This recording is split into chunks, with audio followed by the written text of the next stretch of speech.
Hello, and welcome to a tutorial on the military in Victoria 3.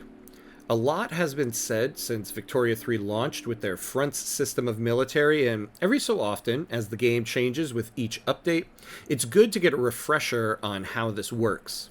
I've heard some people describe the military as set it and leave it, and that's not entirely true. Strategery. So in this video, I'm going to go through the basics of how you arrange your military units, maintain your armies, and the aspect of tactics that you do have control over. There's a lot to cover in regards to the army, so I won't be covering the Navy in this video. I'll make a separate one for that, though near the end of this one, I will go over Naval Invasions. First and foremost, the thing to remember is that Victoria 3 is a game centered around the economy. So when it comes to the military, the biggest concern you have is how to supply that military. Things like tactics and troop movement are a major aspect of the game, yes, but this isn't like Civilization, where you can send your units halfway around the world and still pay 1 gold piece to maintain them. In Victoria 3, the farther you send your units, the more resources they need. The more advancements you give your army, the more resources they need. And those resources have a cost based on how well your military goods economy is. This is the thing to remember above all else. How to maintain the supply chains is what we will go over. To start, we should lay the groundwork for what certain terms mean. So when you look at your outlier for the army over here, every army has what we call battalions. So this is the number here on the right. So let's take a look at it. There are 3 different types of battalions you can create: infantry, artillery, and cavalry. You can see here how many battalions of each type you have. The top number is how many units of standing army you have, and the bottom unit is how many units of conscripts you have. I'll get into the differences between conscripts and standing army when we look at the barracks. The button above those numbers tells you what type of battalion they are. This infantry unit is skirmish infantry. If you click on the name, it'll show you all the other types of units you can create. These unit types are unlocked with different and various techs. The thing to note about various unit types are what their input goods are. When you upgrade to these unit types, your barracks will start to consume these resources. So for instance, you can see skirmish infantry uses 1 ammunition per unit and 2 small arms per unit to maintain. So to maintain these 7 skirmish infantry, the barracks they're housed in will consume 7 ammunition and 14 small arms. Now, a quick note on this upgrade button. You cannot downgrade a unit after you upgrade them. So, for instance, these skirmish infantry can never go back to line infantry or irregular infantry. You can build more line infantry and irregular infantry, but these 7 units can never again become line or irregular. When you unlock the techs for the bottom ones, you can upgrade these 7 units to trench, squad, and mechanized infantry, but they can never go backwards. If you upgrade a unit and realize the cost of the resources to maintain them are costing you too much, you'll have to disband the unit by pressing the minus button on the left side to delete it, and then build a whole new lower unit of infantry unit. If you scroll down to unit details and expand the battalions, you see the individual units and what their veterancy level is by putting your mouse over this icon right here. What this provides you is bonuses to offense and defense. You gain veterancy levels based on how long the unit has been in existence. So when deleting units, try to delete newer ones or ones of lower veterancy level before others. If you click on the arrow button, it'll take you to the barracks that is housing that unit. So, the 1st Yankee Skirmish Infantry is being housed in the barracks in New York.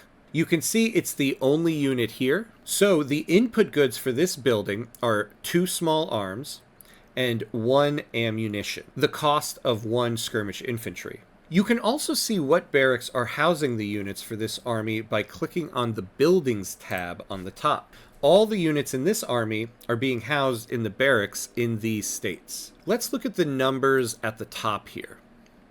The first one is simply how many battalions are in this army. The next number is manpower. This is possibly the most important number on the army screen. This number tells you how many people are in this army, meaning how many individual people, or pops, does this army employ. This number is vital when comparing your army to another country's army. 2 armies can have a similar number of battalions, but vastly different manpower. This mainly occurs during war after an army has suffered casualties. If you're in war and this army has suffered casualties and say this manpower number is down to 2,000, you don't want to send them against an army that might have manpower of 7,000, even if both armies have 7 battalions. The next number is morale. You'll find various things that can affect this number, mainly your generals, which we'll get to next. The thing to keep in mind is, once the morale of an army reaches a critically low point, the general will retreat from a battle. Keeping morale high is important. It's not something you need to worry about during a war. Morale will go up and down as it does during war. It's more something to think about before you go to war with what generals you're hiring and what mobilization options you're using. The next number shows you how much this army is costing you. You have 1 cost during peacetime and 1 cost during war. When you hover your mouse over the number, you'll see how much you're spending on each good for this army. Keeping the cost of these goods down will make the army cheaper to maintain. Keep in mind that once you mobilize an army, they use 60% more goods, essentially making this cost 60% higher. Next, we have the offensive and defensive score for this army.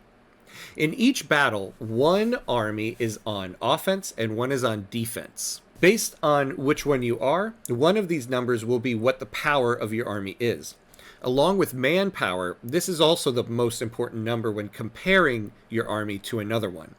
When deciding on whether to go to war or not, when you look at another country's army, compare your offensive and defensive scores to them and then look at the manpower. If you have significantly higher offensive and defensive score but lower manpower, that might be okay.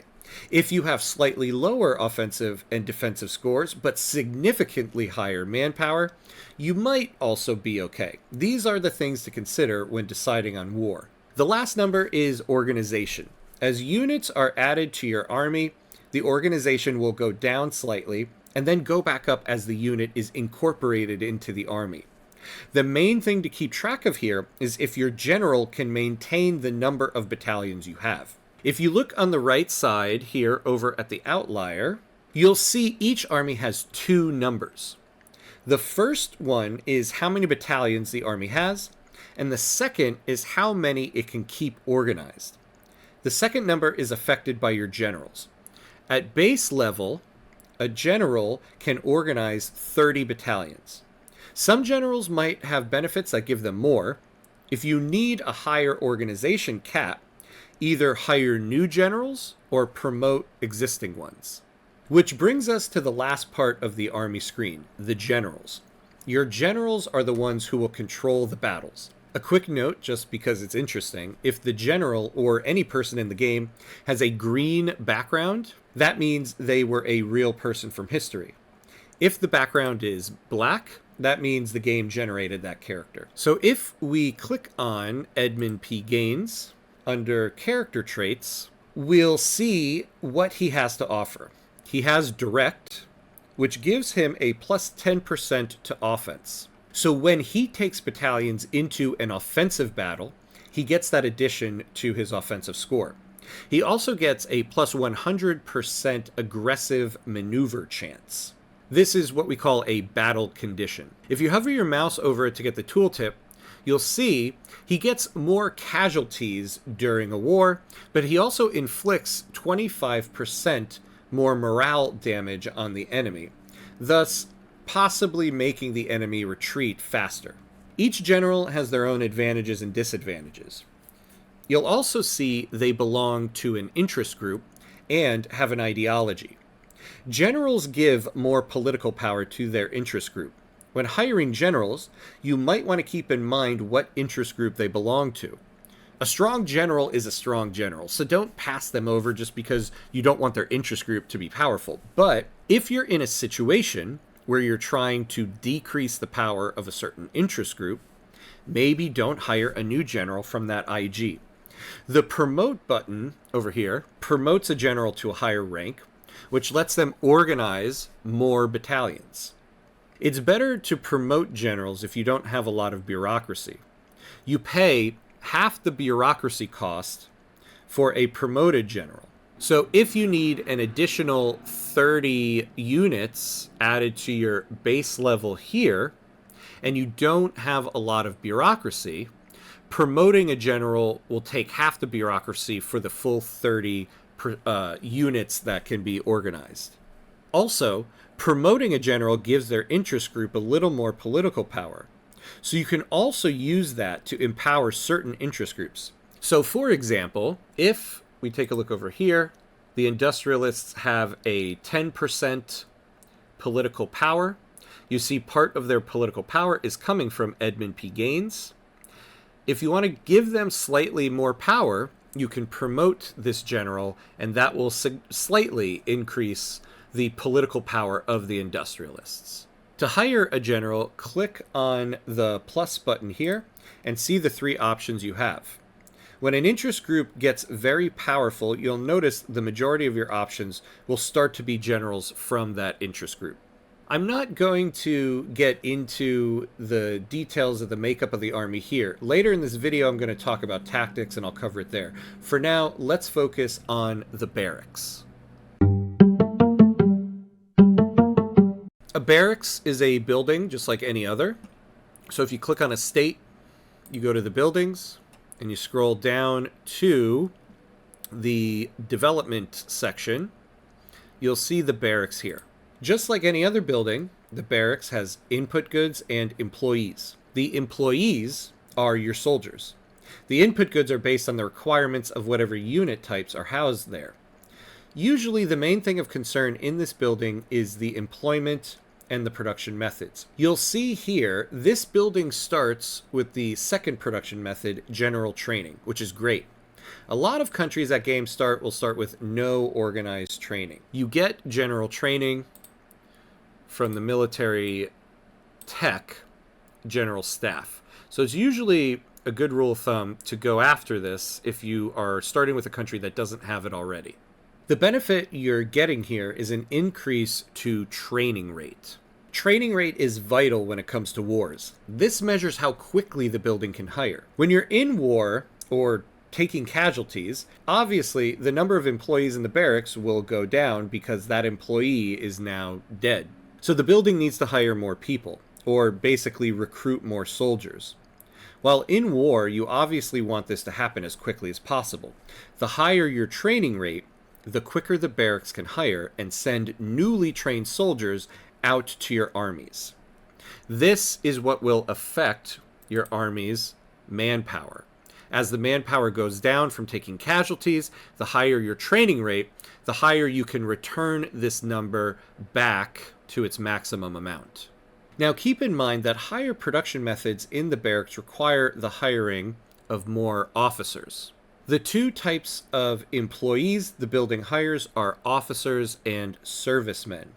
The servicemen are the lower rung of employee and generally hire from the lower classes. Officers are hired from the middle and upper classes.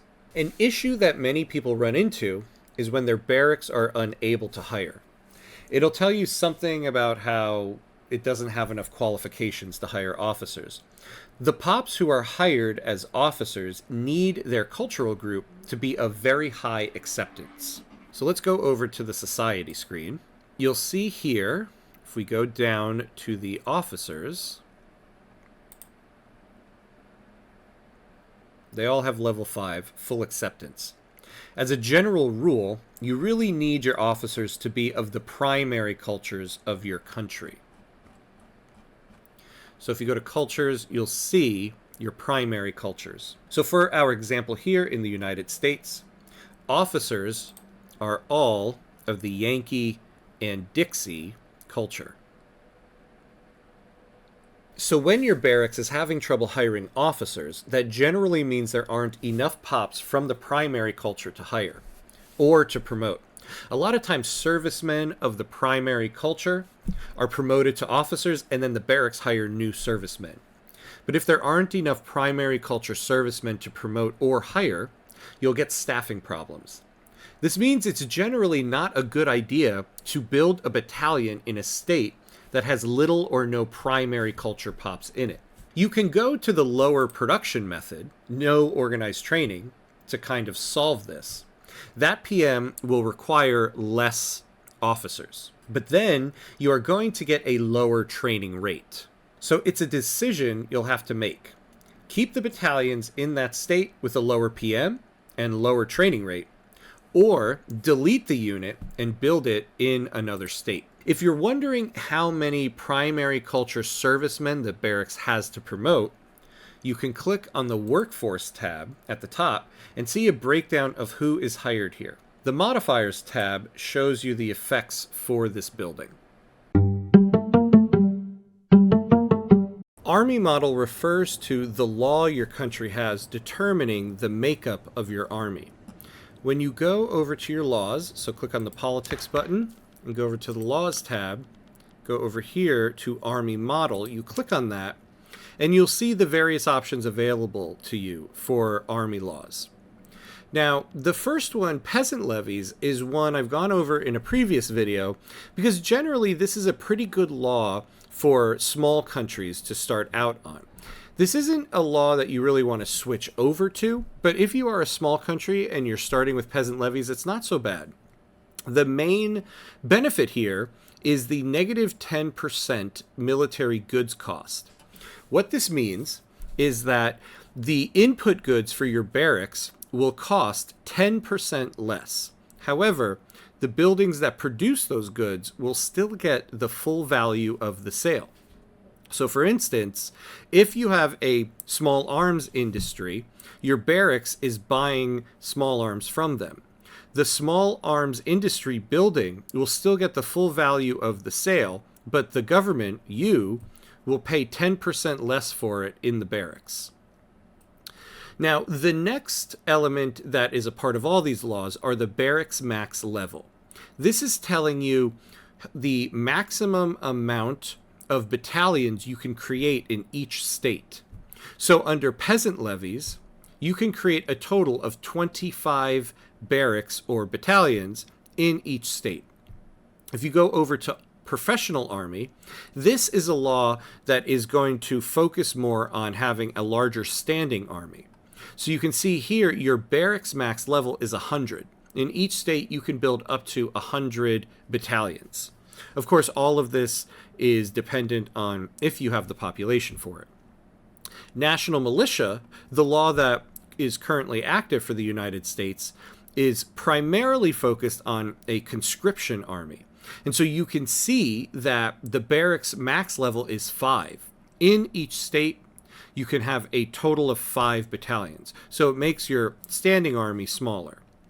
And then the last law is kind of a combination of the both, probably the best one to have, because you can have a 100 max level of barracks, but you also get a high conscription rate in this. Now, the next element to look at is the plus 25 maximum conscription limit. So this is the maximum number of conscriptable battalions a state can have. Or, in other words, this is the maximum level that the conscription center can be in a state. So with peasant levies, it's pretty high, because peasant levies is kind of a lower version of mass conscription, where it's combining a standing army and a conscriptable army. Professional army, you can see that It is plus 50, so more than peasant levies, but it is much less than your barracks max level, and it's much less than what you get with National Militia. National Militia, you get a plus 100 maximum conscription limit. So you have a smaller standing army, but you can get a much larger conscription army. And then again with mass conscription, you get a plus 100 maximum conscription limit. So you get a 100 max barracks level, 100 maximum conscription limit. The next element that is part of all of these is your conscription rate. This is how fast your conscription centers can hire battalions, basically hire soldiers. So you get plus 4% with the peasant levies. Now with professional army, you'll get a much smaller one, plus 1% conscription rate, because again, this army law is more focused on having a standing army.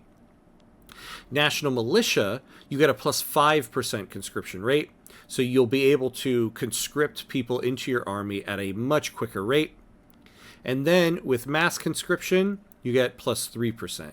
So not as good as National Militia, but you get a benefit of both worlds on this one.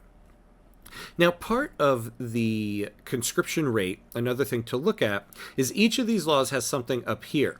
So peasant levies has 220 battalions can be mobilized. So this is something that's worded a little weirdly in the game, because what it is specifically referring to is conscriptable armies or conscriptable battalions. So in your country total, you can have a total of 220 conscriptable battalions. So each state in this one can have a total or a max level of 25, but no matter what, you could only have a total of 220 conscriptable battalions. Professional army, you can see, is much less. You can only have a total of 46 conscripts. National Militia is much higher. You can have 289, because again, this one is focused on conscription rates. And then mass conscription, you get a pretty high one. Again, just like with the conscription rate, not as high as National Militia, but still pretty high. Now, each of these has other benefits as well. So you can see here with peasant levies, you get plus 10% morale loss. So you get something negative for the army. Whereas professional army, you get negative 10% morale loss. National Militia, you do get a benefit, but it's less than the professional army. And then with mass conscription, you actually get a hit on your morale. Peasant levies, probably the biggest drawback to peasant levies is this negative 25% weekly unit experience gain for armies and navies. Basically what this means is you have a hit to how quickly your battalions can gain veterancy levels. So, considering you gain veterancy over time, peasant levies, if you're a small country, is something that you might want to start with, but it's something you don't want to stay on for too long, because eventually your armies are not going to gain veterancy levels as quickly. Now, you also get political strength to aristocrats and officers, but you notice you don't get political strength to servicemen, the people who will be employed by the barracks who are of the lower strata. Professional army, you see you get a plus 100% weekly unit experience gain for armies and navies. This makes sense because this is focused more on a standing army. So you'll get your battalions gaining veterancy levels at a much quicker rate. You also see this one does give political strength to your servicemen. So your lower strata servicemen will gain a little bit more political power and more power to their vote in this one if you have voting laws. National Militia, so you get plus 50% leverage resistance. So basically this refers to power blocks. If a power block is trying to gain influence over you, to leverage you into their power block, having a National Militia gives you a little bit of a benefit to the resistance of that. And then you also get more of a benefit to the political strength of servicemen. And then lastly, with mass conscription, you get a 100% training rate, which is excellent. So you get a very high training rate with this one. And then again, you'll get much higher political strength for servicemen and officers. The other thing to keep in mind that is a law that will also benefit your army is if you go over to internal security and specifically National Guard. So you can see National Guard increases well, first off, it increases the political strength of servicemen and officers, but it also increases the total amount of conscripts you can have in your army, and it also gives you a benefit to conscription rate. But remember, this is a law that can be increased with institutions. So as you increase the institution, you'll get an increase to that conscription rate. So National Guard is a fairly good law to have in regards to your conscriptable armies. So these laws for your army model will basically determine how you're going to make up your army. Do you want more of a standing army or more of a conscriptable army? And the decision for this is going to rely heavily on how many pops do you have. If you have a lot of pops, a lot of peasants, and a good amount of your primary culture, then having a big standing army isn't so bad. But if you are a country that doesn't have a lot of peasants and doesn't have generally a large population, you're going to need that population to work in your buildings and build up your economy. So you might want to have something that will focus more on a conscription army. So something like national militia, mass conscription, or even to a certain degree peasant levies. Because then you don't need to have pops tied up in the barracks and that being their job. Instead, they can go work in your other industries, and then when you need to call upon them, you'll be able to raise an army. So deciding on what type of army you want, a standing army versus a conscriptable army, is a decision you'll make that will affect how you make up your army.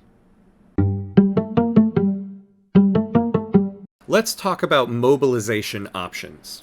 When you go to the military screen, click on mobilization at the top, and this is where you can select what supplies you are giving to your armies and the various benefits they give. All of the resources on the screen don't go into effect until you mobilize the army.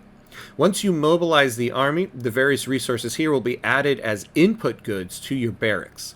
So for example, every army starts with basic supplies. So when you mobilize the regular army, which has 7 battalions, you'll see that the barracks will start to need 3.5 units of grain, because it's a half unit for each battalion. The requirement of small arms and so on will be increased by 25%. Now, some of these input goods are things you don't have yet. For instance, at game start, you don't have radios or tanks. What basic supplies is saying is once you upgrade your units to types that will require tanks and radio, then under basic supplies, you will need 25% more of them.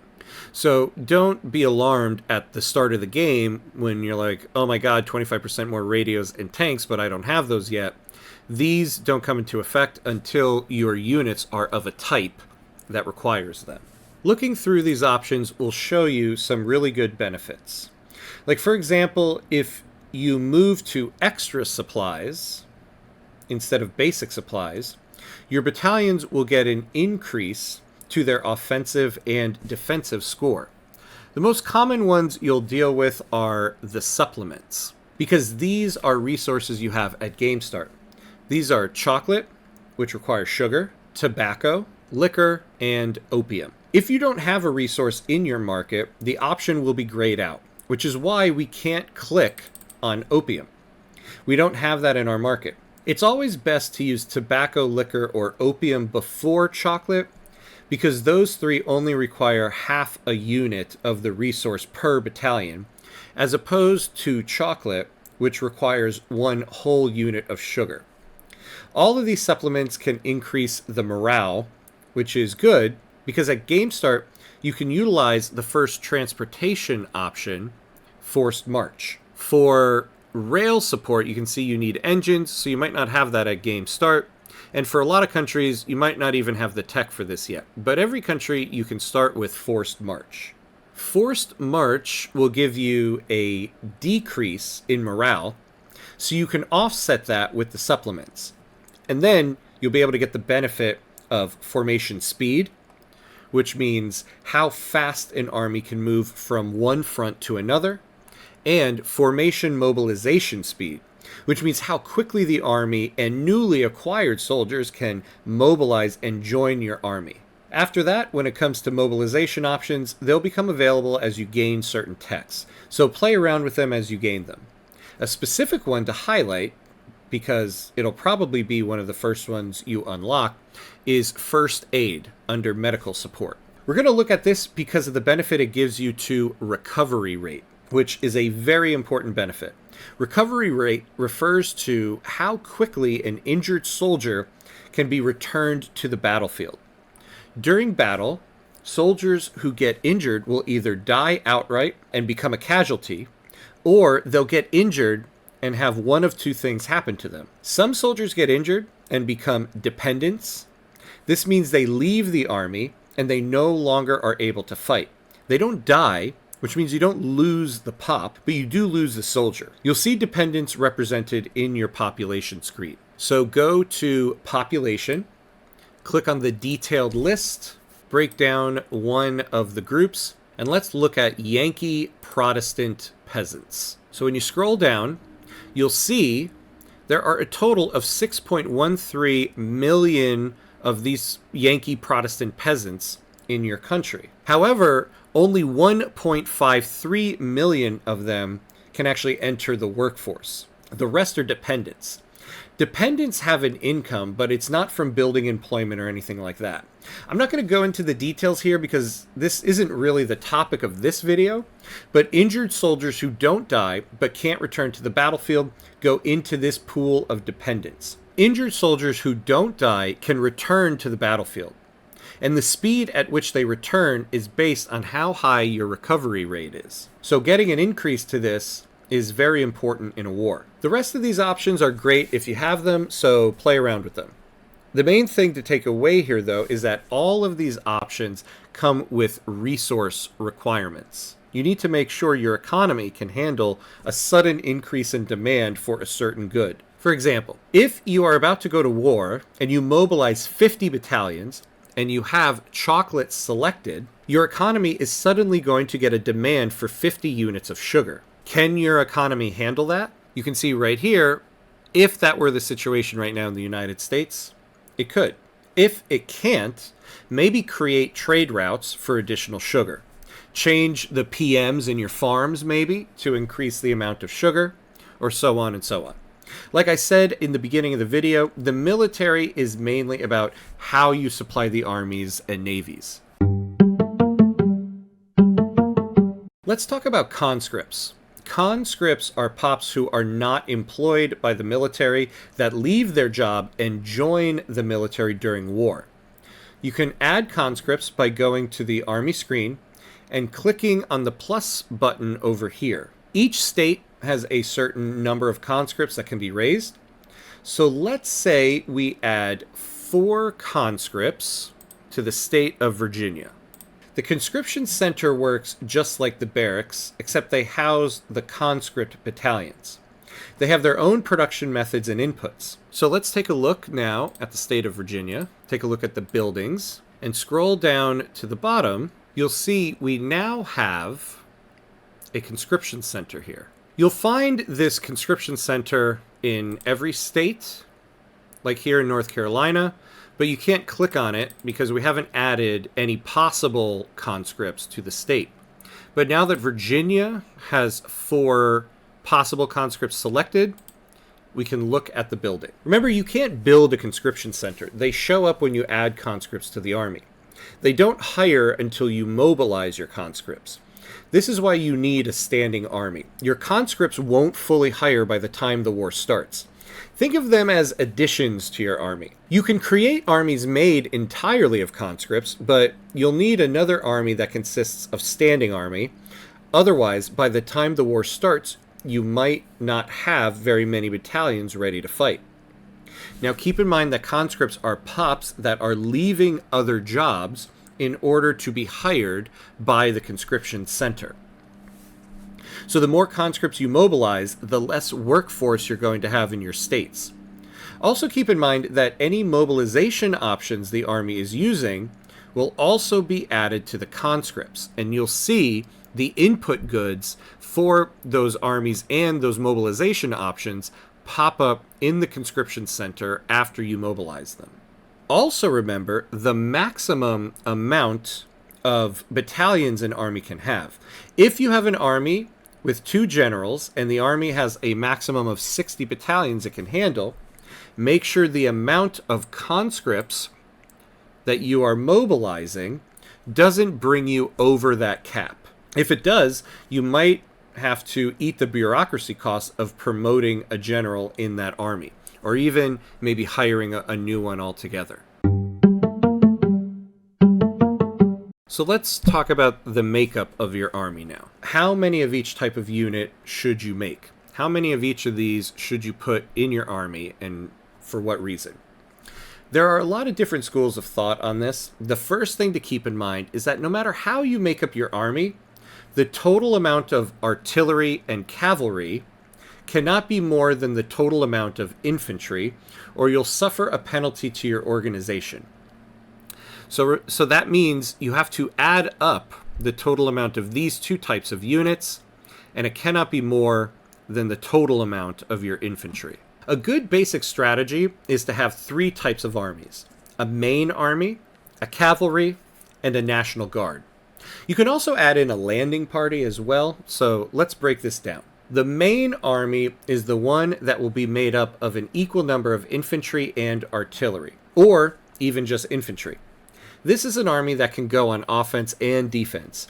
You want to have at least 2 generals in this army. So let's add to our regular army we'll add in Thomas Jessup. 1 general should be set to offense and 1 set to defense. You'll see the button on their picture that represents the orders that you're giving that general. So this button right here is how you can change the different orders available to each general. Hovering your mouse over each order will show you what that order does for you. Advance front gives a benefit to your general advancement speed and your offense. General advancement speed represents basically how quickly and how powerfully an army can move through a state as you try to take over that state, since this is an offensive tactic. Alternatively, you can see that defend front gives you a benefit to your defensive score. You'll see a pull-down menu of unavailable orders. These are orders you can set for the general that needs certain requirements in order to activate. Some of them have requirements based around the makeup of the army.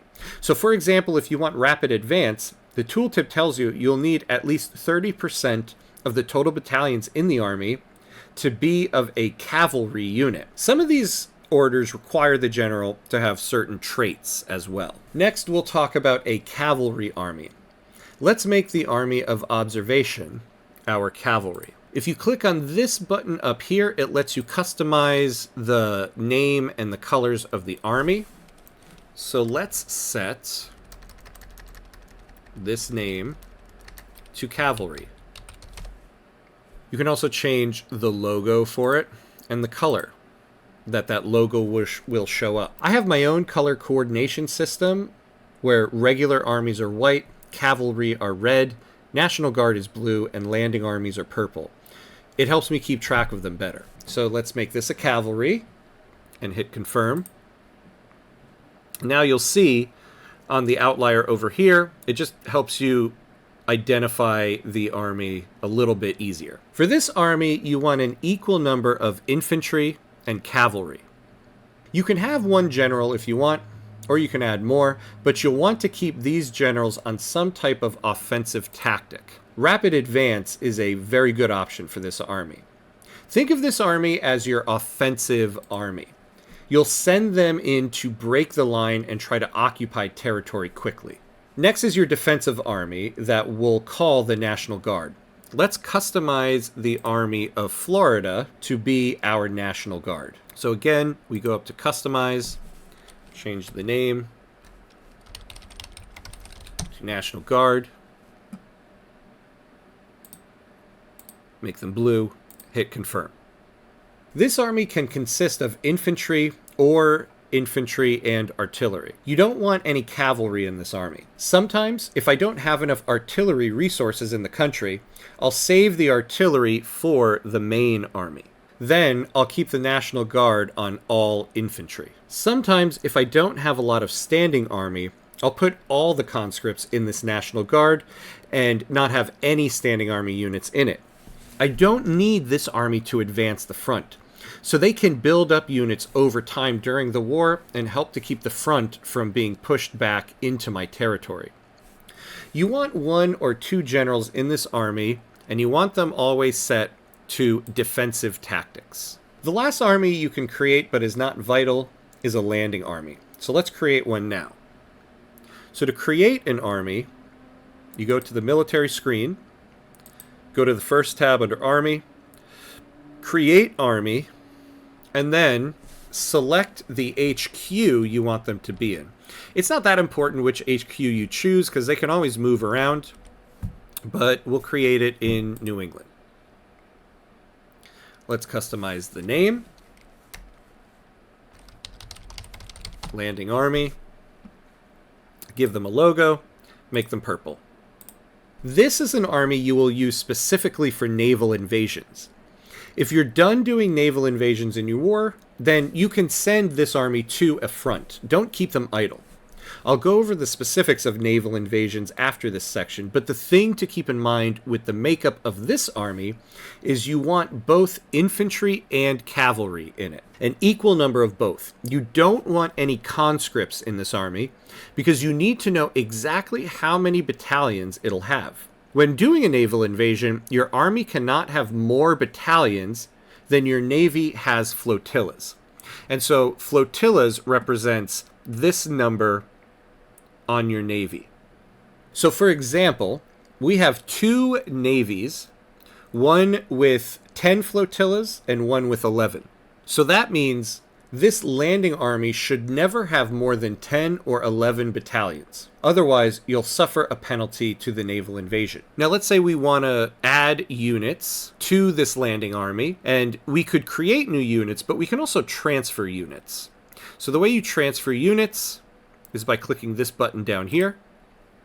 So it'll bring up the landing army there, and then over here, you have the option to either select one of your existing armies or to create a new one. So let's say we want to move a couple battalions from the cavalry or from the regular army to the landing army. So over here you select how many. This will be the standing army, and if we had conscripts, if this were in the middle of war, we can also move the conscript battalions. Select how many you want. Click that button. And then let's say we wanted to move a general over there. We could also do that. And then it'll tell you how long that will take. The amount of time it takes depends on how far away from each other the armies are. And then you hit confirm. And you see, since they're in the same HQ, it's instantaneous. And so now our landing army has 2 battalions of standing army and a general. Now let's talk about tactics. I think this is the part of the military in Victoria 3 people miss sometimes when they say the military is about set it and leave it. You're not controlling when battles begin or end, but you do have control over where armies are placed at any given time. Let's switch over to the Ottoman Empire. Let's say we start a war with Russia. We have a land border with Russia, which is why we got this front over here, but Russia is very large. Now, remember, a country's war score goes down quicker if you own any of their incorporated states. When we start a diplomatic play with them, it'll give us a front over here in Tiflis. You'll place your regular army and cavalry here. Once your National Guard gets battalions, you can place them here as well. But if you look all the way to the east, at the Russian state of Okhotsk, you'll see it's not very well defended.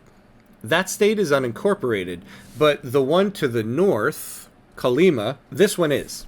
You can use your landing army to do a naval invasion of Okhotsk, land an army there, and then use that landing army to start going west through Russia, picking up incorporated states.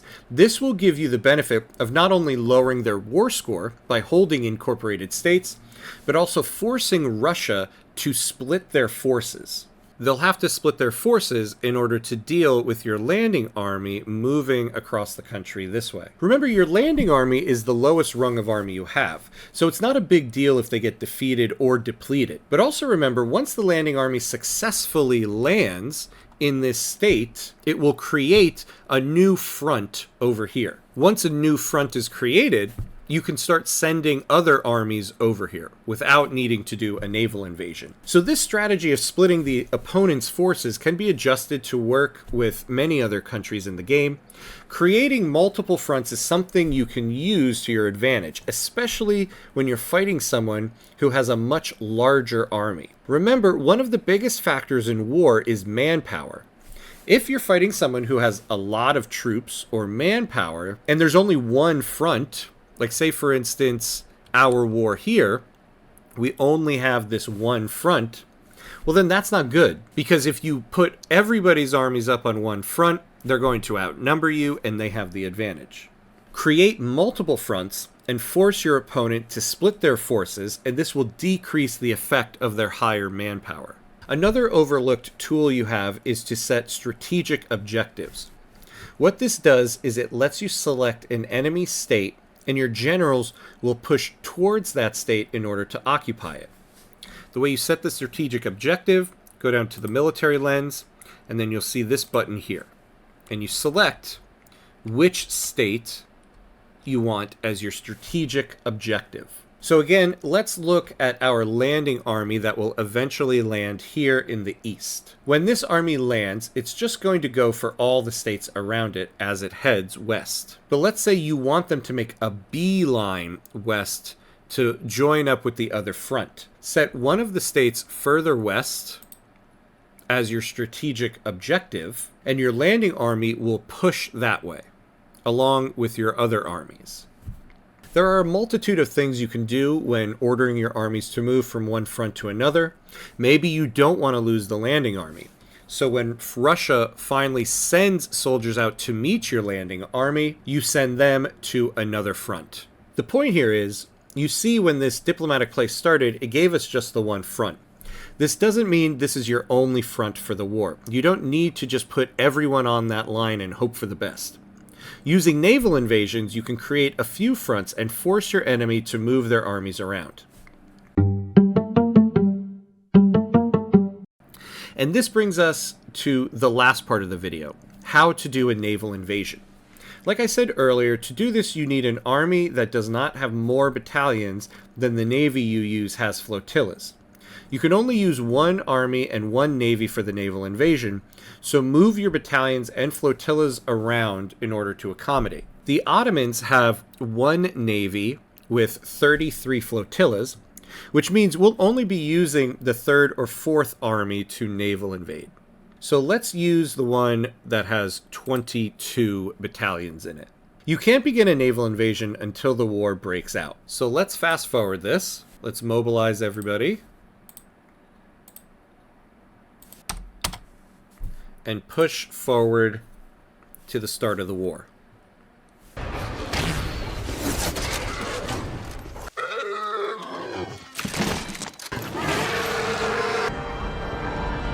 Okay, so now the war has started. So click on either the army or the navy that you're going to use. It doesn't matter which one. Click on this plan a naval invasion button over here, and then select the state that you want to naval invade. This screen will pop up. It'll ask you which fleet you want to use. So you click the one fleet that we have. And it tells you estimated to have a 100% naval invasion efficiency. So this is the number that would be less than 100% if the number of battalions was more than the number of flotillas. Since it's not, we're going to be very efficient in the way that we do this. And then it tells you how long it's going to take. So this is how long it's going to take this Navy and this Army to sail all the way over to this state. It'll take 4 months, and then hit confirm. There are two parts to a naval invasion: the naval battles and the land battles. If your opponent sends a navy to defend the invasion, then your two navies will fight it out. If their navy defeats yours, the naval invasion is over. If you defeat their navy, then you will start the land battles. If your opponent doesn't send any navies to intercept, maybe they don't have any, then you will go straight to the land battles. You'll see battles start to pop up in that state. If you lose 3 land battles, you lose the naval invasion. As you win battles, you'll see this bar start to increase. And when this gets to 100%, then the naval invasion succeeds, and you'll see a new front created in this state. So this is admittingly a pretty long video. I'm going to do a separate one about the Navy and the details of how that works. But everything here is the basics for your Army. If you like the video, please like it and possibly subscribe to the channel. And if there are other topics of Victoria 3 you'd like me to make tutorial videos for, then please leave a comment for it. Otherwise, be awesome.